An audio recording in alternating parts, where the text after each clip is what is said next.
Hello, everyone. My name is Ayush Vispute, and I'm the second place winner at the National FBLA Conference in 2025 in data analysis. I'm going to be splitting this video into two parts. The first part is the presentation that I actually gave at Nationals. It's going to be a little bit rusty because I haven't practiced in over a week and a half, and if I'm a little bit over the 7-minute mark, please bear with me. The second part of this video is going to be dedicated to tips on actually what I did to generate this presentation and how I kind of practice presenting it. I'm making this video because while I was preparing way back in January, I felt like there weren't a lot of resources to help me out specifically for data analysis. And now that I've won second place nationally, I think I kind of know what judges are generally looking for in a presentation, and I want to give you guys as much advice as I possibly can.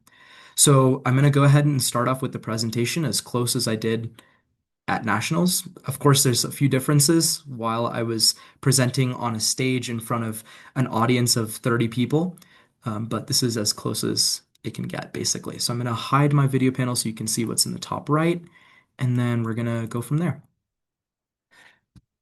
Meet Joel and Janet. They both live in New York City, a short distance apart from one another. If you were given the information that Joel has worse health outcomes as a result of pollution, especially in light of the 2023 Canadian wildfires that increased New York City air pollution levels, you'd expect that these worse health outcomes are as a result of his area having higher levels of pollution. But that is not the case. And the reality is that the number one predictor of health outcomes in New York City as a result of pollution is income, not pollution levels. And we see this because wealthy areas emit the most but are least impacted, proving this as a case of unequal impact due to economics. But thankfully, there's something Healthy Clean Air for All can do about it. My name is Ayush Vispute, and as a professional data analyst, I'm here to show you how I came to this seemingly counterintuitive conclusion and what realistic, immediate steps you can take to solve this problem. To do that, I'm going to perform a time-based and geospatial analysis of both pollutants and health to determine targets and then solutions. So let's start by asking the question, how has exposure to pollutants changed over time?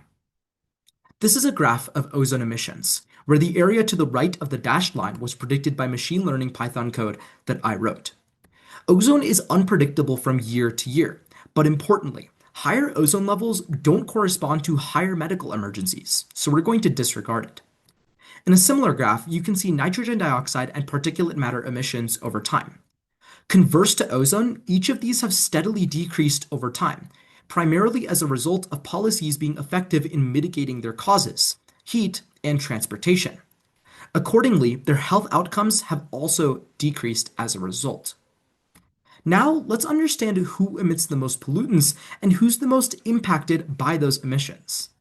In this bar graph, you can see the top 4 neighborhoods contributing to pollution. Each with higher levels of emissions than the average, you'd expect that these are also the neighborhoods most impacted. But as you can see in this bar graph, none of those top 4 neighborhoods made it even into the top 10 neighborhoods impacted by pollutant emissions. In fact, these areas have up to 2.7 times more medical emergencies as average. That's almost 3 times as many people being negatively impacted by something they didn't cause. So let's understand why.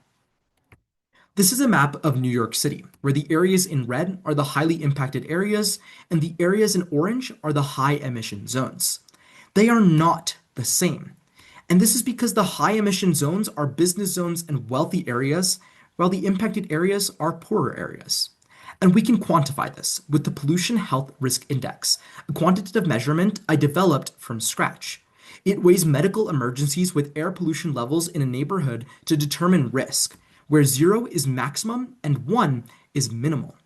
We see a clear trend here, where as income increases, risk decreases, corroborated by a 0.57 Pearson correlation coefficient. Even on a 1-to-1 scale, we see an income disparity of over $100,000, proving that the impact of emissions on health is determined by area wealth, and therefore, Healthy Clean Air for All should focus on reducing emissions of specifically high-income areas and reducing inequity in health resources. Before moving forward, If you're curious about statistical backing for any of my conclusions, I have an appendix. The first solution is to reduce emissions in industrial zones as a net positive for the whole of New York City. To do that, we can start by electrifying HVAC systems. Replacing steam traps and implementing LED lightings results in a 20% emission reduction according to the City of New York.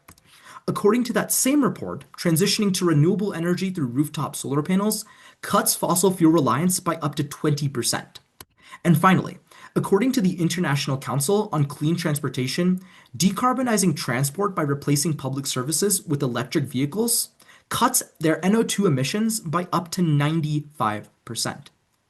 But secondly, let's focus on reducing health inequity, the very problem that causes this unusual and harmful trend, by first advocating for policy.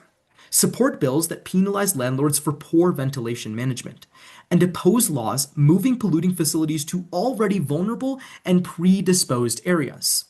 Then, we can directly intervene with HEPA filters, which, according to the National Institute of Health, reduce particulate matter exposure by up to 60%. An economic breakdown shows these costs as reasonable.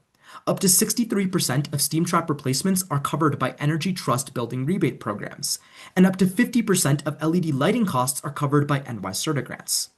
The second solution costs around $125,000 to implement for 1,000 households, but this pales in comparison to the cost of inaction. These high-impacted neighborhoods have on average 25 more hospital visits and 320 more hospitalizations. Across 5 highly vulnerable neighborhoods in 1 year, that's a $9 million cost of inaction. But according to the National Institute of Health, HEPA filters reduce these amounts by up to 20%, resulting in a $1.76 million saving within the first year alone, only expected to grow as we reach more and more households. And this proves this solution as a responsible, powerful, and life-saving investment.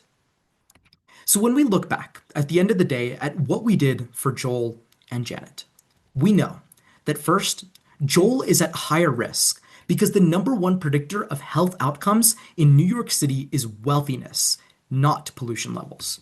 Second, we develop solutions to decrease emissions as an overall positive for the city of New York and specifically target vulnerable neighborhoods by reducing health inequity.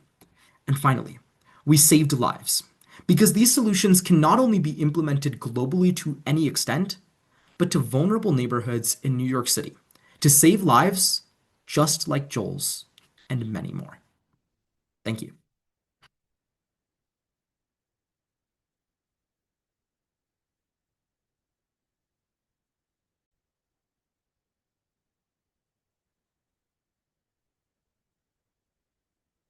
All right, so now I'm going to talk a little bit about tips. I have 3 key sections.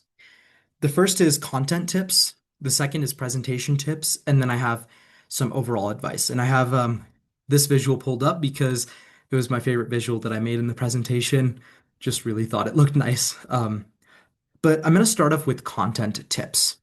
So I think the biggest and most important part about data analysis is telling a story.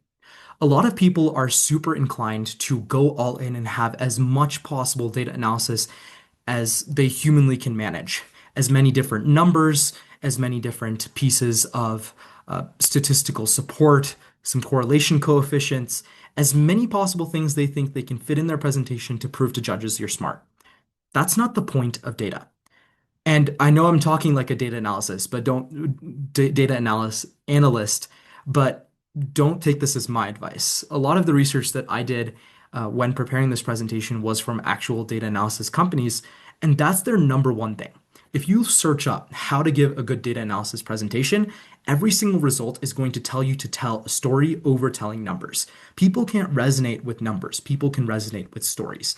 And I think that's kind of what was strong about my presentation was that I really, at least I think so. I want to be humble here and not show that like I'm the greatest data analysis to ever exist. But the point is that in this presentation, I gave you people to connect with. I gave you Joel and Janet to connect with.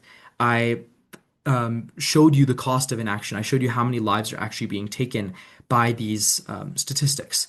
And the data that they gave us is pretty vast. They gave us quite a few millions of rows of information, not only about air quality emissions, but also about outdoor air toxins. There is information about health outcomes for other types of pollutants.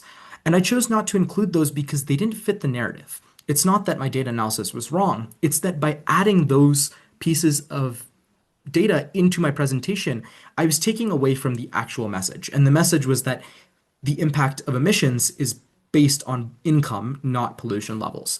And that's what I think was super important.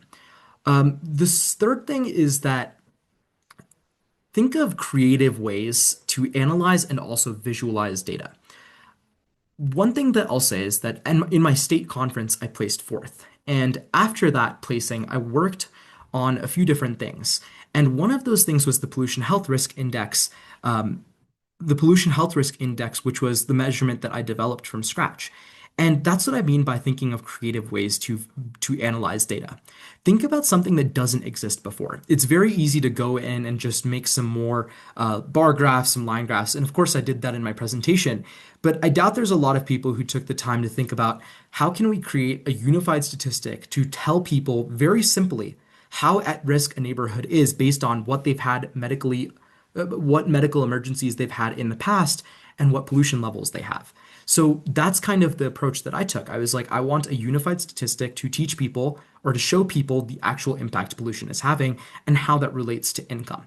So that's what I mean by creative ways to analyze data. And then when I talk about visualizing data, I wouldn't say a map is the most creative thing on the planet, but I think that this is a pretty cool visual to look at. It shows pretty vividly the fact that the high emission zones and high impacted areas are not the same. There's a decent margin of distance between them. And we're able to see very vividly the income gaps between these two areas that I quantified later on. So that's my main tips for content. Make sure that you're telling a story. Don't bother sitting here telling me about all the different coefficients and hypotheses and all of these things that you could test. I'm not saying that's a bad idea, especially if the prompt is different next year and it's less focused on stories. This year, I was able to tell a really good story because air quality it has impacts on real people. Now, the 2023 data analysis presentation that's online, I think is the seventh place winners. Theirs was about where a business should expand internationally. It was like they analyzed Widget Co. was the name of the company, Widget Co., where they should expand their product internationally. And that's kind of a difficult thing to tell a story for. You could go around and start telling stories about that product imaginarily. And I'm not really sure about how I would approach that problem. But the point is that if you can tell a story, tell the story. And if you can't, tell a narrative through the data. Tell me the punchline throughout the data. I think that's the most important thing. And I'm not a judge. I don't actually know what they saw in my presentation because I haven't actually gotten the rubrics back yet. But that was what I thought was pretty important. The second thing is presentation tips. This is going to be a fairly cliche section. The first thing is confidence. Okay, when you walk into that room, the way that I thought about it was I have spent a lot of hours on this project. I know my stuff, and I'm here to share it with a judge. I'm here to tell them what I learned, here to tell them what the conclusion is from the data, and I'm here to be confident and present something that I've been working on. And I think that's pretty much where I left it at, and that's how you have that confidence. And obviously, presenting in front of the actual final stage is completely different. If you make it into the finals, it's honestly just a really, really good experience. It's intimidating at first, but usually there's a huge audience. There was like 25 people watching mine, which is huge to me, you know. And what really feels good about presenting on the final stage is that power that you feel. And maybe I'm the odd one out here, but while I was there, I was able to feel a certain power in me that I was like, you know what? I'm confident about this presentation. There's people watching me, and it's basically my time to shine. And yeah, that's probably a little cringe, but I think that's a great way of thinking about it, is making sure that you're confident, you're here to tell a story, you're here to show what you know. And I think that's really valuable. The second thing is to speak slowly and clearly. This is just a basic presentation tip. Make sure you're speaking slow. There's not really a big point in fitting in hundreds of bits of information into a 7-minute presentation if you're talking at the speed of light. I just don't think that's very valuable to judges, especially when you're trying to show them a conclusion.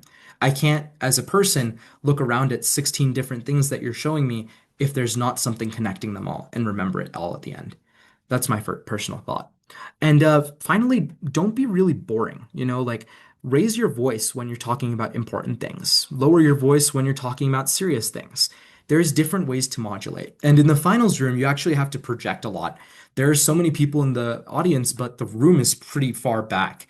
So one thing that I bet they judge you on is how well are you able to modulate? How well are you able to connect with your audience and not just the judges?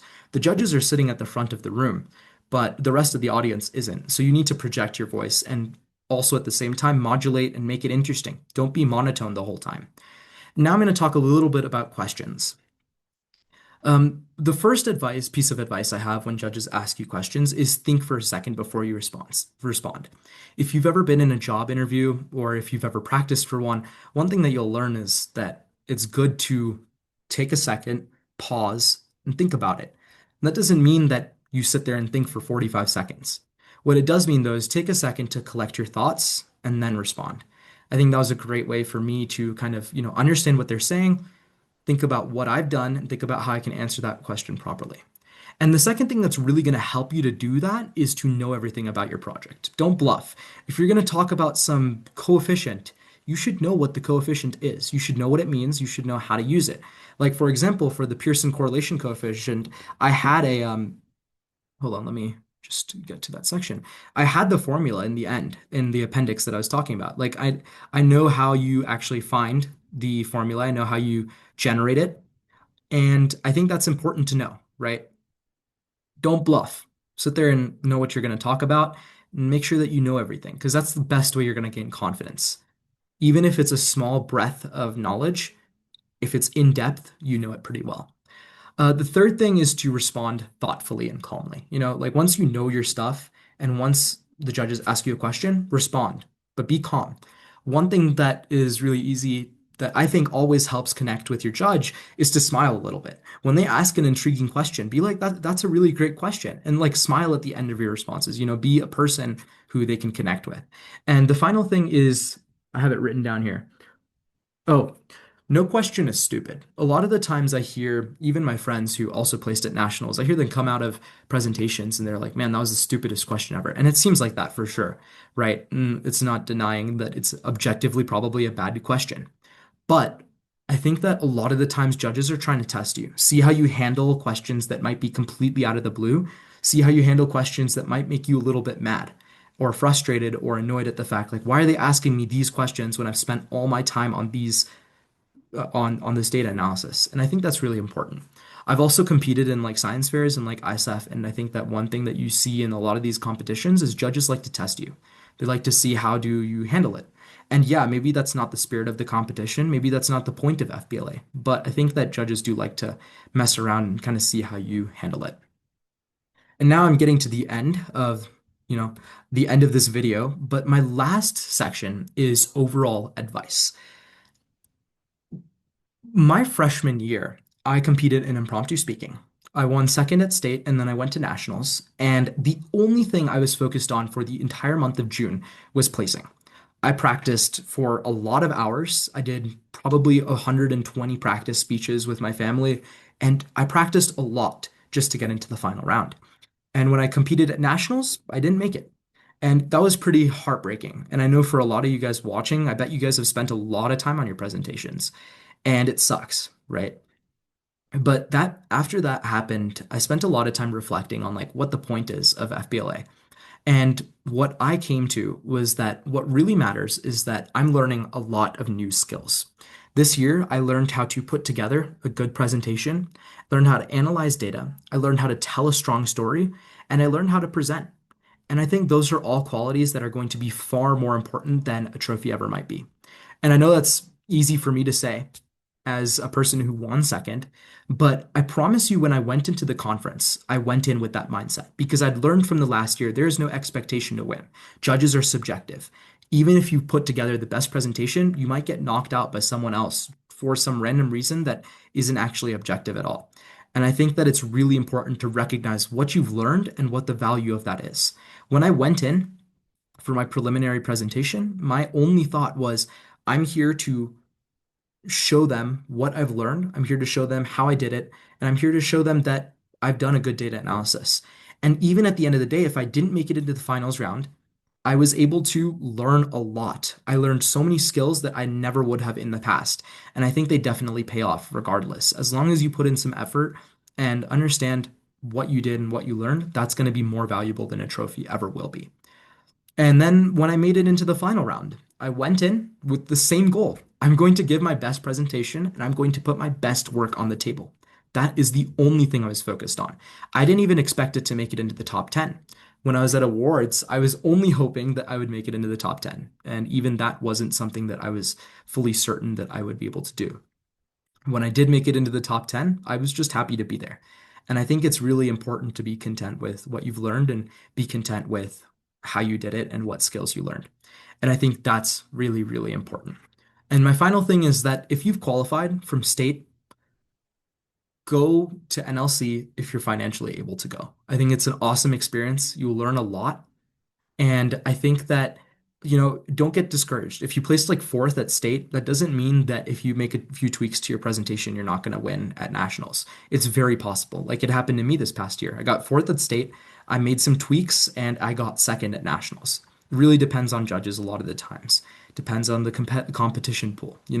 There's a lot of different factors that play into it. But at the end of the day, I think FBLA is really valuable for teaching you skills and for teaching you how to do different things that are going to help you in the future. And when you put in effort into learning those skills, you're going to have a payoff. That's all of my advice. I know I talked for quite a while. I hope that some of it helped you. If you have any questions at all, feel free to put them in the comment section and I will be sure to respond as soon as I can. Uh, yeah, good luck on your future FBLA endeavors. I hope this video helped you a little bit. Thank you.